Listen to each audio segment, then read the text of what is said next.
Bonjour tout le monde. Alors, la dernière fois, nous sommes toujours dans la mitochondrie. Nous en avons parlé sur le cycle de Krebs et surtout, on a essayé de mettre un bilan énergétique de ce cycle de Krebs. C'était de 2 ATP et également les pouvoirs réducteurs sont très importants à ce niveau-là.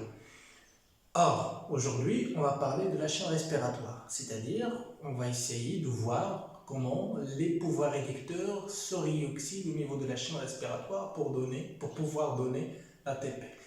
Avant de parler sur la chaîne respiratoire, on va mettre l'accent sur les pouvoirs réducteurs qui sont formés au-delà, c'est-à-dire à l'extérieur de la mitochondrie, c'est-à-dire au niveau cytosolique.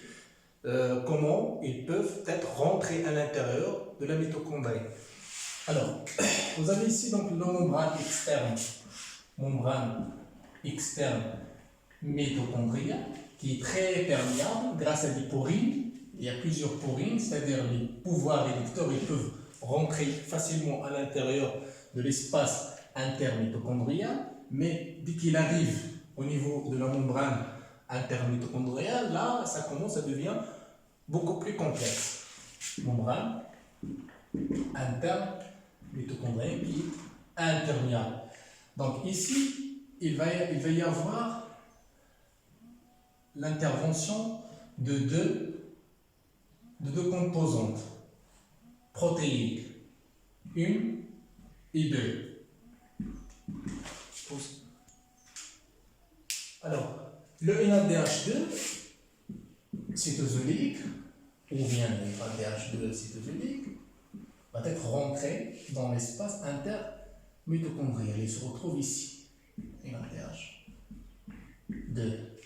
Or, l'oxaloacétate, nous avons déjà parlé dans le cycle de Krebs, c'est un élément très important. L'oxaloacétate va être réduit en malate, tout en oxydant le NADH2 en NAD+. C'est-à-dire que les électrons de NADH2 sont pris en charge par l'oxaloacétate pour former le malate. Et le malate, ils peuvent rentrer facilement à l'intérieur de la matrice. Ça, c'est la matrice mitochondriale. Alors, le malate va être transformé, encore une fois, retransformé plutôt en oxaloacétate, tout en libérant le pouvoir réducteur NADH2, c'est-à-dire notre pouvoir réducteur qui est cytosolique, il se trouve à l'intérieur de la matrice mitochondriale. Alors, et l'oxaloacétate, il se combine de glutamate. Le glutamate, c'est un acide aminé, et donner en même temps l'aspartate et l'alpha-cétoglutarate, et les deux vont sortir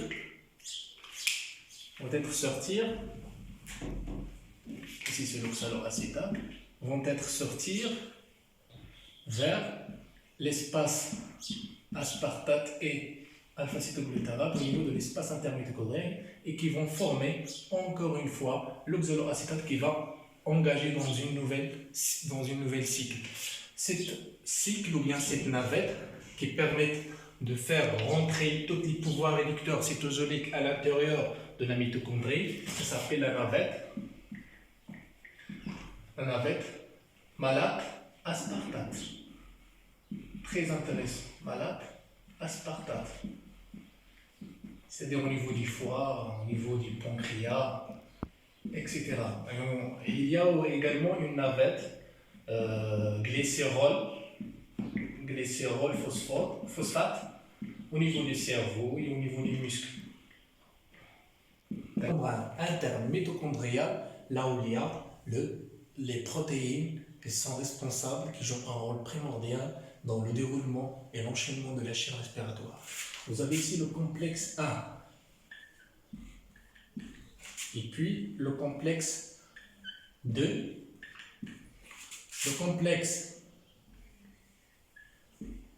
3 et le complexe 4. Ce sont 4 grands complexes protéiques. 4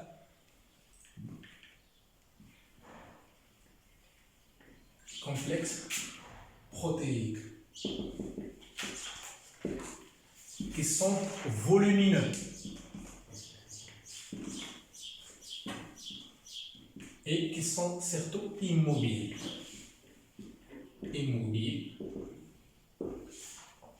Et on a également deux composantes qui se trouvent également au niveau de la membrane, intégrées intramembranaires grâce à leur structure.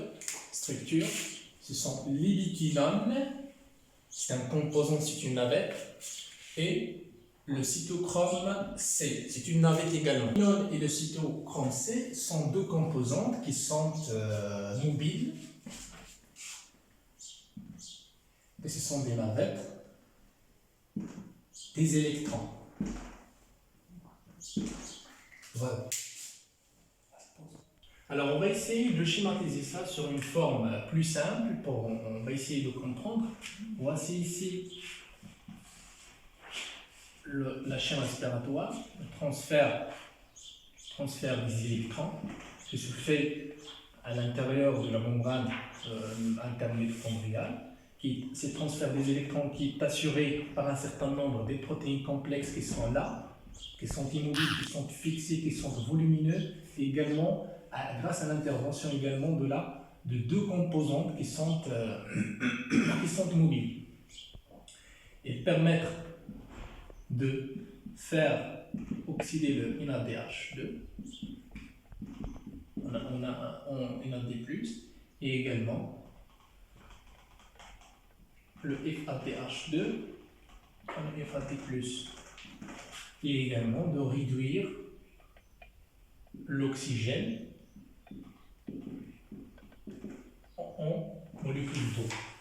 L'oxygène qui est l'accepteur final des électrons et la molécule d'eau qui est le produit final de la chaîne respiratoire. Voilà d'une manière schématique la chaîne respiratoire. Alors maintenant on va essayer d'interpréter chaque complexe petit à petit.